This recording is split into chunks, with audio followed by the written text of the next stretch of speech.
Paris Olympics की सबसे बड़ी कंट्रोवर्सी जिस पर नेटिजन्स टूट पड़े हैं। सवाल उठाए जा रहे हैं कि क्या अल्जेरियन बॉक्सर इमाने खलीफ बायोलॉजिकल मेल है जो फीमेल बॉक्सर्स के साथ कंपीट कर रहे हैं? क्या ये ट्रांसजेंडर केस है?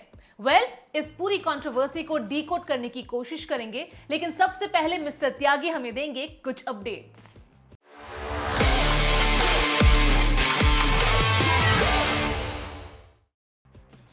गेम फेस ऑन पे डे 7 का रिव्यू करने का वक्त आ चुका है। डे 6 आप लोगों को मालूम ही है कि यार कितना खराब गया था। इतनी बार हम दहलीज तक आए लेकिन लाइन नहीं क्रॉस कर पाए, चाहे वो सिंधु हो या सिफ्त और समरा।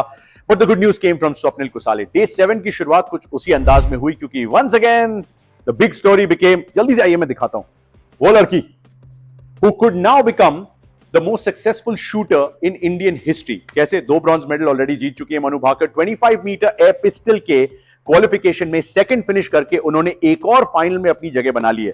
She has become the first shooter from Indian history जिन्होंने एक ही ओलंपिक गेम्स में 3 फाइनल में जगह अपनी पक्की की है। अभिनव बिंद्रा भी 3 फाइनल में पहुंचे थे इससे पहले, लेकिन वो 3 अलग अलग गेम्स में करने में सफल हुए थे। She is done it in one single Olympic game, so hats off to her already and I will not be surprise कि इस बार मेडल का कलर ब्रॉन्ज नहीं सिल्वर हो और गोल्ड हो तो क्या बात है यार। That's what we're expecting from Manu Bhaker and that was the big story from day number 7। इस बीच में थोड़ी सी डिसअपॉइंटिंग न्यूज भी आई। एक तरफ से पॉजिटिव है कि आर्चरी टीम जो थी हमारी मिक्स टीम की, जिसमें अंकिता थी और धीरज बोम्बदेवरा थे, वो लगातार 2 मैचेस जीत के यानी राउंड ऑफ 16 और क्वार्टर फाइनल जीत के सेमीफाइनल में पहुंचे और बने पहले आर्चर्स किसी भी इवेंट में भारत की तरफ से सेमीफाइनल तक का सफर तय करने वाले। बट अनफॉर्चुनेटली उस सेमीफाइनल में उनकी टक्कर हुई वर्ल्ड रिकॉर्ड होल्डर्स कोरिया की मिक्स टीम से। वो मैच वो हार गए। फिर ब्रॉन्ज मेडल का मैच हुआ और यूएसए के खिलाफ थोड़े से फेवरेट्स होने के बावजूद nerves came into play and you could see that on Ankita as well कि वो nervous energy जो थी उसकी वजह से वो बेचारी ब्रॉन्ज मेडल तक धीरज को और खुद को नहीं ले जा पाई। बट क्रेडिट टू देम क्योंकि जैसा कि हमारे स्टूडियो में अतानु दास भी कह रहे थे जो 2 बार के ओलंपियन है कि यार आप एक तरीके से देखो तो ब्रॉन्ज मेडल आपने खोया है लेकिन आपने चौथी प्लेस जो है वो अर्जित की है। And I think that's a big story from archery की इस कदम तक, इस पड़ाव तक हम कभी नहीं पहुंचे थे, but Dheeraj and Ankita have just ensured कि हम वो कह सकते हैं।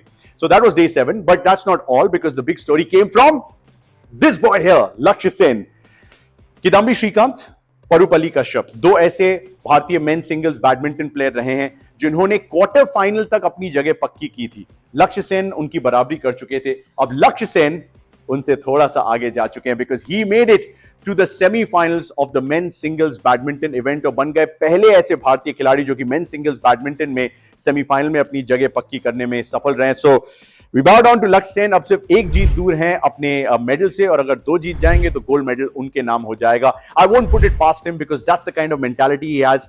चाइनीज ताइपे के नंबर 12 सीड के खिलाफ वो खेल रहे थे and it went to the third game. पहला गेम हारने के बाद लक्ष्य ने कमाल का कमबैक किया, कमबैक फ्रॉम बिहाइंड की तो उनकी वैसे भी आदत है और वही उन्होंने करके दिखाया। Now his next round opponent could very well be Viktor Axelsen जो कि वर्ल्ड नंबर 2 खिलाड़ी है या फिर सिंगापुर के नंबर 12 रैंक खिलाड़ी हो सकते हैं, but I think Viktor Axelsen should be able to win his match. तो विक्टर एक्सेल्सन की जो चुनौती है वो लक्ष्य के सामने आने वाली है। हेड टू हेड रिकॉर्ड आपको बताएगा कि एक्सेल्सन का पलड़ा थोड़ा सा भारी है, लेकिन ऑल इंग्लैंड ओपन में एक बार कुछ साल पहले लक्ष्य सेन ने विक्टर एक्सेल्सन को हराया था। सो जॉनथन क्रिस्टी के साथ जो लक्ष्य सेन ने किया था, जो आपको याद होगा, वो विक्टर एक्सेल्सन के खिलाफ भी कर सकते हैं and God forbid if he loses he will still have a chance for a bronze medal opportunity. So that's लक्ष्य सेन फॉर यू। नीचे आपको नीरज चोपड़ा और मीराबाई चानू भी दिख रहे हैं। कुछ दिनों बाद आपको मीराबाई चानू इन एक्शन दिखेंगी in the weight lifting category. वो हमारी अकेली भारतीय रिप्रेजेंटेटिव हैं। She will be in action looking to at least get a silver like she got last time. You never know, it's possible. And then this man, इन्हें किसी परिचय की जरूरत है नहीं है। 6 तारीख को इनके क्वालिफायर्स हैं। नीरज चोपड़ा पेरिस तो ऑलरेडी पहुंच चुके हैं, आपने कई बार हमारी कवरेज में देखा होगा। समय आ गया है इंडिया, उन्होंने वो मैसेज डाल दिया है। नीरज चोपड़ा इन क्वालिफिकेशन ऑन द 6th और 8th को उनका फाइनल होगा जहां वो अपना ओलंपिक गोल्ड मेडल डिफेंड करने की कोशिश करेंगे। Let's just move that side क्योंकि एक और बड़ी स्टोरी जो कि डे 7 से आई, हरमनप्रीत की टीम से आई।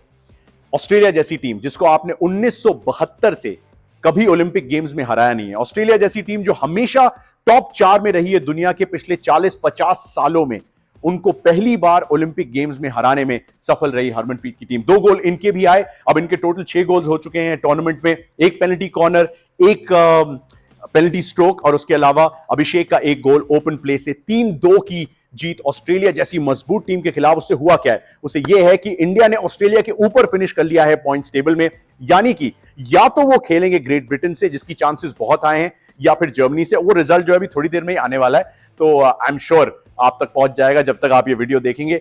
लेकिन अगर आप ग्रेट ब्रिटेन से खेलते हैं तो आपके पास बहुत अच्छा मौका है कि आप सीधे सेमीफाइनल में पहुंच जाएं, which is exactly what the Indian team did in Tokyo 2021, और तब वो ब्रॉन्ज मेडल आया था। बहुत उम्मीद है मेरी इस हॉकी टीम से, क्योंकि डिफेंस बहुत सॉलिड दिखा है। जितनी तारीफ आप इस शख्स की करेंगे, यानी कि हरमनप्रीत की, हमारे कप्तान की, उतनी तारीफ आप श्रीजेश की करेंगे। उनका आखिरी ओलंपिक गेम्स है, but he is just shown that he has saved his best for the last. Australia के खिलाफ अगर आपने मैच नहीं देखा तो प्लीज हाईलाइट देखिएगा, क्योंकि 52 साल में पहली बार ओलंपिक गेम्स में हराने में सफल रही है हमारी हॉकी टीम। डे 8 की तरफ थोड़ा सा चलते हैं। डे 8 में इन एक्शन दिखने वाले हैं हमारे निशान देव जी, जो आपको ऊपर नजर आ रहे हैं 71 केजी कैटेगरी में। 71 केजी कैटेगरी में एक ऐसी सीक्वेंस रही है निशांत के लिए जहां पे जो लवलीना के साथ नहीं हो पाया है, जो निखत के साथ नहीं हो पाया, Nishant has got a slightly better draw. I know he is up against the pan American champion in his next round, but अगर वो उन्हें हरा पाते हैं, और हेड टू हेड रिकॉर्ड जो रीसेंट रिकॉर्ड है वो बताएगा कि निशांत हरा सकते हैं, तो वो सीधे सेमीफाइनल में पहुंच जाएंगे। और बॉक्सिंग में सेमीफाइनल का मतलब ये होता है कि आप डेफिनेटली ब्रॉन्ज मेडल लेके जाएंगे। अगर आप सेमीफाइनल जीतते हैं then you get into silver and gold category, लेकिन दोनों सेमीफाइनल्स के लूजर्स को ब्रॉन्ज मेडल मिलता है। ऐसा नहीं कि आपको एक ब्रॉन्ज मेडल मैच अलग से खेलना पड़ता है। So one more win Nishant and you will be getting the bronze medal. Lovlina will be in action a little later on, day after. उनका चैलेंज जो है वो ली कियान के रूप में है, जो चाइनीज खिलाड़ी है, उस पर हम थोड़ा सा विस्तार से बाद में बात करेंगे। It's a very difficult challenge for Lovlina, लेकिन लवलीना भी क्वार्टर फाइनल में अगर वो जीत जाती हैं तो उनका भी ब्रॉन्ज मेडल पक्का हो जाएगा।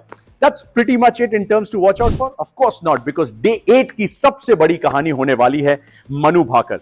Can she pick up that third medal for herself and become the first ever Olympian from India to pick up 3 medals in the same games? I mean, she's already created history. I will not be surprised if she does it again and she celebrates like that with a beautiful smile and with her calm and humble demeanor.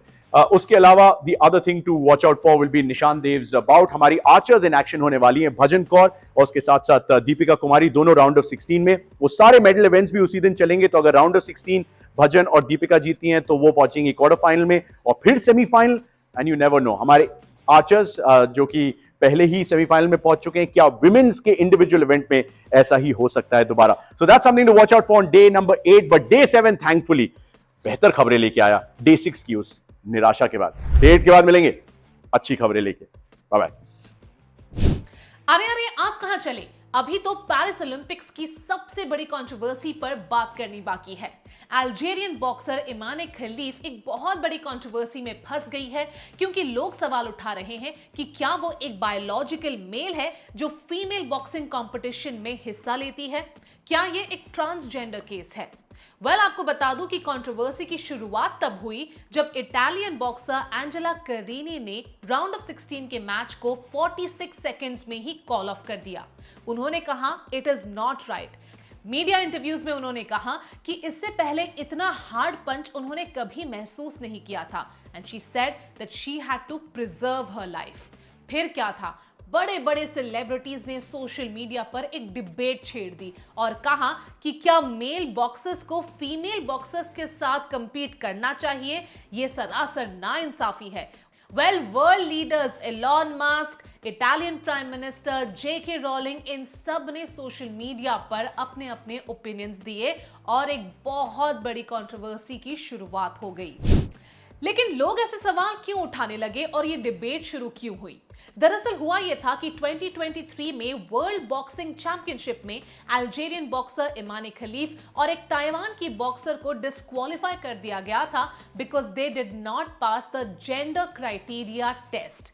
अब international boxing association जो world boxing championships को organise करते हैं, उनके regulation के हिसाब से any individual who has an XX chromosome is a female and any individual who has an XY chromosome is a male। और इन दोनों के रिपोर्ट्स में XY chromosomes पाए गए थे and that is why they were disqualified from the World Boxing Championship in 2023।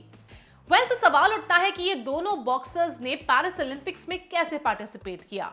Well IOC international Olympic committee वो body है जो ओलंपिक्स को ऑर्गेनाइज करती है। उनके रूल्स अलग है, रेगुलेशंस अलग है, मेडिकल टेस्ट्स अलग है, तो उसके हिसाब से they both were fit to participate in the female boxing rounds that were going on, और उनके डिसिप्लिन में उन्हें अलाउ किया था। तो सवाल ये उठता है कि इमाने खलीफ के बॉडी में XY क्रोमोसोम्स कैसे पाए गए।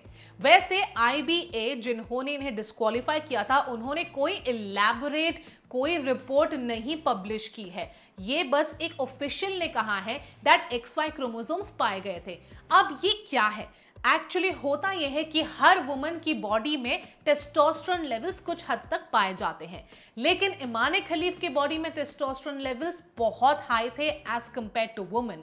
तो एज सोसाइटी परसीव्स इट, ये उन लेवल से काफी ज्यादा थी, और इसीलिए ये पूरा डिबेट है दैट उनको अब फायदा है because the levels are high in her body, इसलिए she will be more powerful, she can be more muscular.